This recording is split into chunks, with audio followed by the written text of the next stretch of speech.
Salut tout le monde, j'espère que vous allez bien. Le seul rendez-vous exclusivement réservé au sport martiniquais, c'est sur Guinness. Vous n'êtes pas encore abonné, faites-le et n'oubliez pas d'activer la cloche pour recevoir les vidéos en temps et en heure. Aujourd'hui, sport inédit. Tout le monde connaît le basket, bien entendu. Mais est-ce que vous connaissez le basket fauteuil?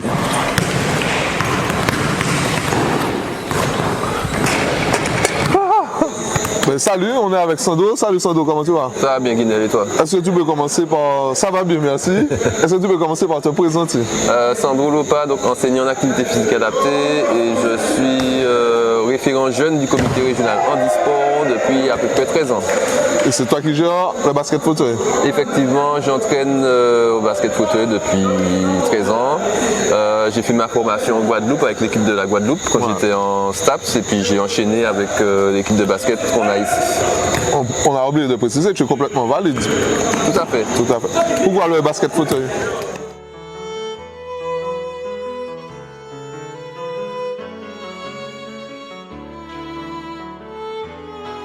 C'est l'une des activités sportives les plus spectaculaires chez les Andis. C'est un jeu assez rapide, assez fluide, et j'ai trouvé un club qui existait déjà, donc qui pratiquait déjà.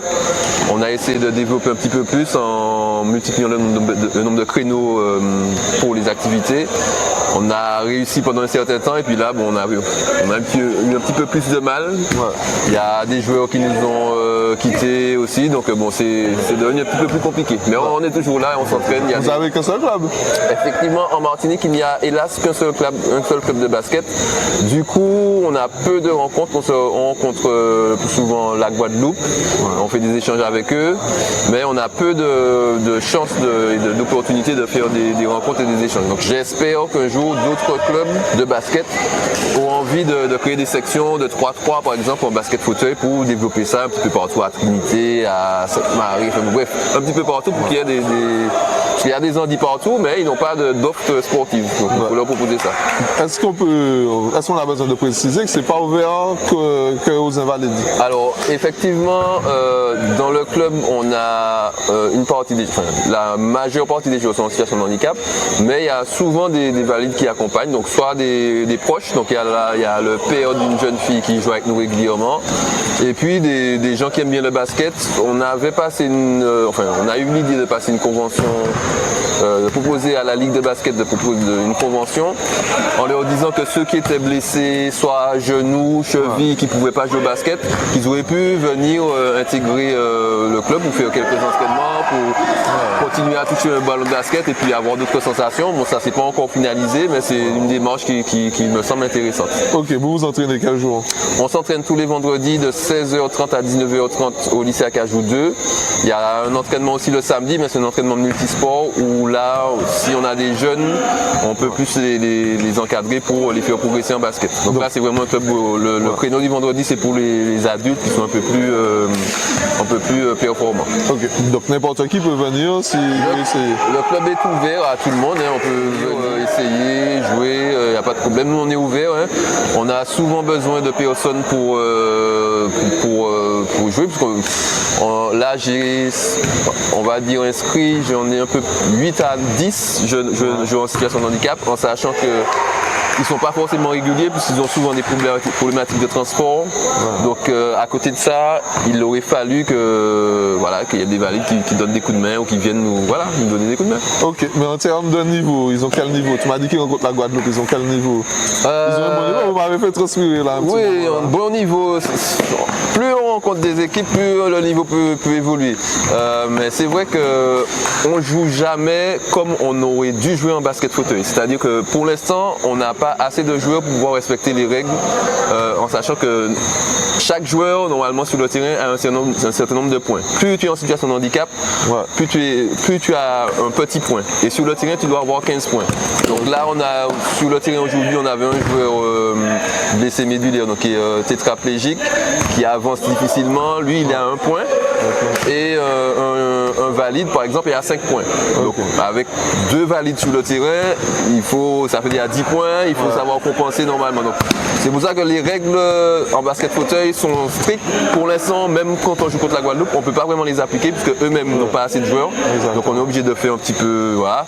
Donc on ne voit pas vraiment le niveau qui devrait être. Après c'est secondaire le niveau. Combien vous jouez pour gagner, c'est secondaire.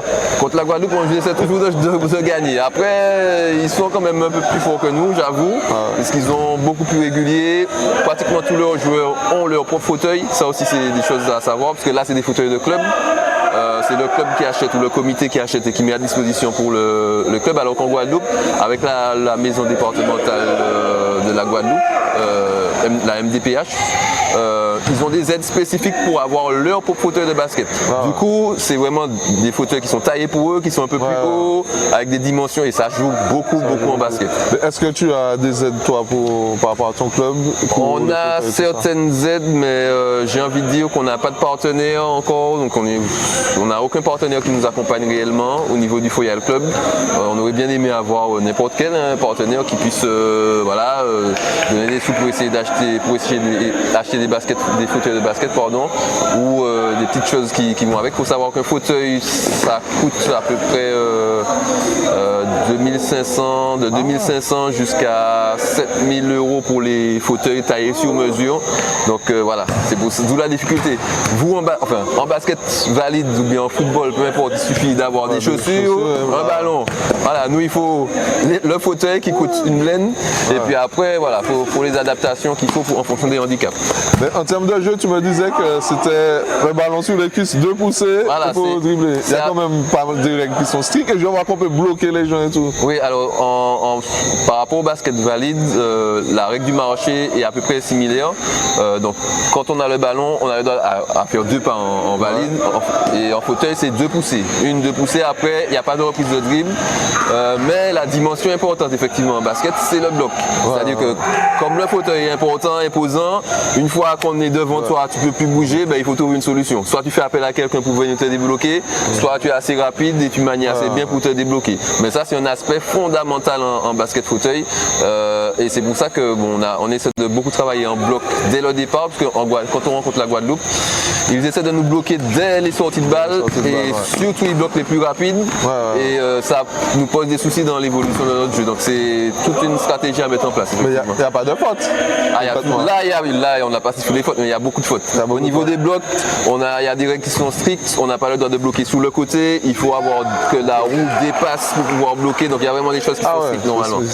Mais dis-moi, où est-ce que tu recrutes, à part au Carbet? Alors, on s'est connus en fait.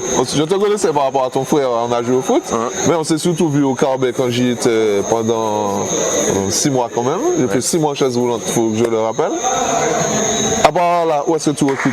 Alors effectivement, je suis tous les jeudis à l'hôpital du Carbet, donc j'essaie de faire un petit travail qui est intéressant là, parce que ça nous permet vraiment de travailler avec des personnes qui viennent d'avoir un accident, tout ça.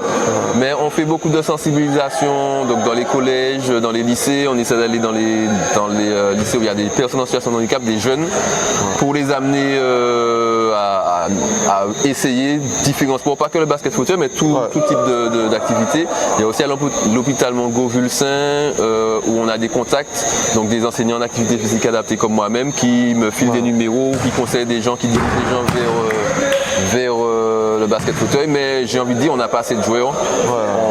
J'aurais aimé avoir au moins 10 joueurs de plus pour vraiment mieux. Pour vraiment faire tourner les choses et puis pour faire vraiment un jeu du vrai basket fauteuil.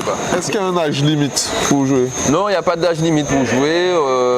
Je me rappelle en Guadeloupe, il y a un monsieur qui avait 75 ans qui jouait toujours au basket fauteuil avec nous, on l'appelait Papy. Avant de shooter, il chantait la la la la la la et puis il shootait. Donc il n'y a vraiment pas d'âge, il n'y a pas de limite d'âge. Après, c'est en fonction de l'individu, s'il se sent toujours actif. Le basket fauteuil permet justement de rester, d'avoir d'avoir une activité, d'être actif. Tous ceux qui ont des douleurs au niveau articulaire, tout ça, il y en a, j'ai beaucoup de joueurs dans ce cas-là. Quand ils ont coupé, quand ils ont arrêté le basket pendant 1 mois, 2 mois, ils me disent ouais, j'ai des douleurs, tout ça. Ils reprennent, ça va mieux puisque voilà. C'est vachement éprouvant hein, quand même. Hein. Oui, c'est du sport. Hein. Ah là, mais j'ai à transpirer vraiment là. C'est du sport et tu n'as même pas fait tout l'entraînement. Tu as fait l'entraînement du début à la fin avec nous. Non, je vais revenir. J'ai choisi le basket parce que c'est dynamique, collectif et j'aime bien. Je sors d'un accident de rugby, je voulais pratiquer un sport. Il y avait le basket, la natation. J'ai essayé de toucher un peu tout en handisport. En fait, après mon accident, j'ai rencontré Sando au Corbet. Donc, en fait, il m'a proposé d'essayer. J'ai essayé. J'ai bien aimé, même apprécié. Donc, depuis, j'ai fait. J'ai fait un peu de basket avant quand j'étais plus jeune. Donc, voilà, on continue sur la lancée. C'est pratique. Ça demande beaucoup d'efforts, de bras.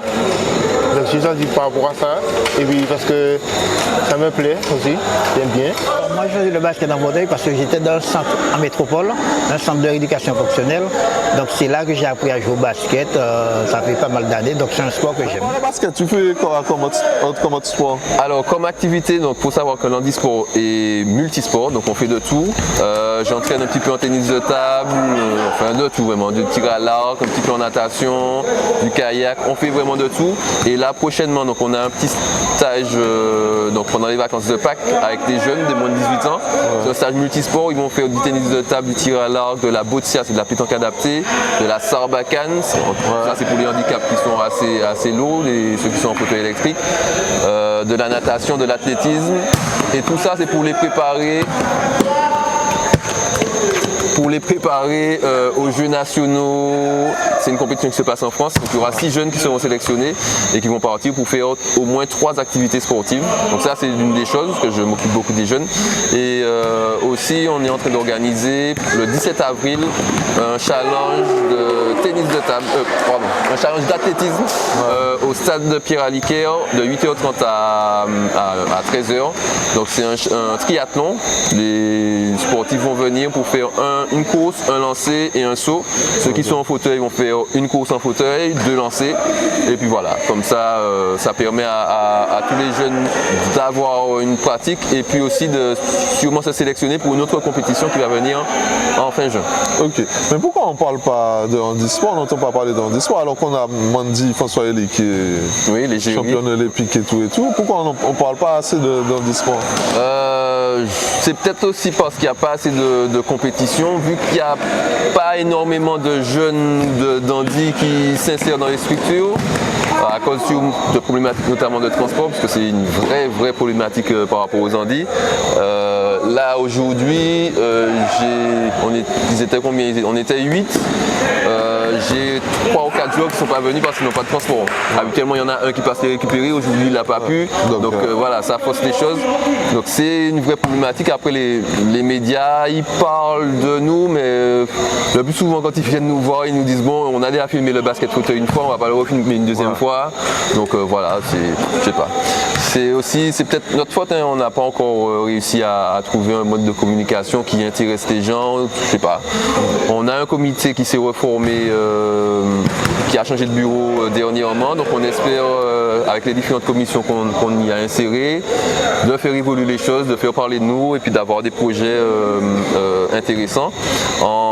Normalement en mai, on va commencer une action qui s'appelle la caravane handisport santé. Donc c'est une caravane qui va passer normalement dans 6 communes en 2021. On va venir faire des tests pour les personnes en situation de handicap de chaque commune. Donc ça va commencer au François. On va leur demander de venir pour essayer de savoir comment ils se sentent physiquement, des petits tests physiques. Et puis après leur conseiller, leur proposer des activités dans leur commune avec des clubs qui pourront le recevoir. Donc ça, on va essayer de faire ça dans plusieurs communes. Comme ça, ça va remettre un petit peu une certaine animation dans les communes. Les handis pourront aller dans des clubs qui existent déjà. Et voilà, voilà, faire du sport en intégration avec tout le monde. Ok, donne-moi tes coordonnées pour si quelqu'un veut te Bien contacter. sûr. Alors, vous pouvez me contacter donc, au comité régional handisport. Donc, le fixe, c'est le 61 95 88. Mon portable à moi, donc c'est le 43 08 82. Et puis, le mail, c'est handisport-972@orange.fr. Ok, ben merci beaucoup, super, franchement. Je te remercie pour ce petit moment. Moi, j'ai une pensée pour tous ceux qui sont en situation de handicap, quel qu'il soit. Franchement, quand on n'est pas encore comme ça, on ne sait pas ce que c'est. Et franchement, c'est super dur. Je voulais faire un gros big up à Michael Guassid. Franchement, allez le regarder sur les réseaux. Ouais. Ça, c'est courage, détermination, force, estime de soi, franchement. Allez le regarder sur ces réseaux. Et puis voilà, profitez de la vie. Faites du sport tant que vous pouvez. Et à la semaine prochaine. À bientôt. Bye bye.